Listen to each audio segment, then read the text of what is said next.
So, good morning guys. Today, I'm gonna show you my code on how to compute a BMI or Body Mass Index.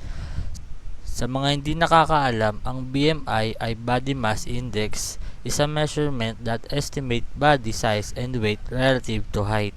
So, dito sa video na to, ipapakita ko sa inyo ang iba't ibang example ng category ng BMI.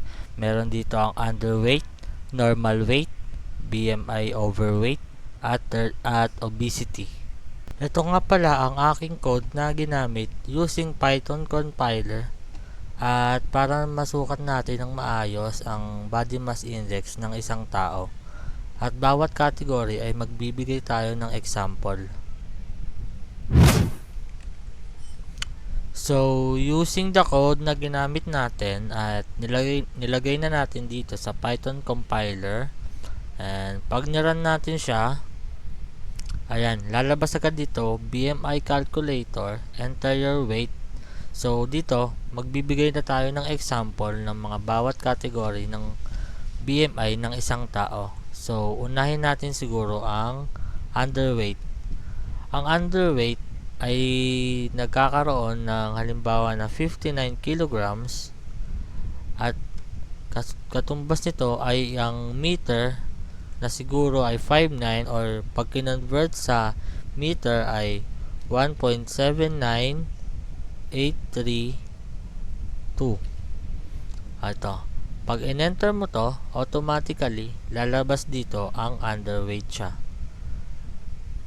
Bibigay tayo ng example naman pagdating sa normal weight. Sa normal weight, ang napili kong example ay 70 kilograms. At sa height naman ay 5'6", which is pag kinonvert natin sa meter is 1.70688. Ang pag in-enter mo to, ang lalabas naman ay normal weight. Clear natin ulit. Then next, magbibigay naman tayo ng example sa overweight. Sa overweight, ang napili kong kilogram ay 73. At ang napili kong height naman nito ay 5'5", which is maliit, at pag kinonvert natin ito sa meter, which is 1.70, then i-enter natin ito, ang lalabas naman dito ay overweight. Then clear ulit natin at magbibigay ulit tayo ng example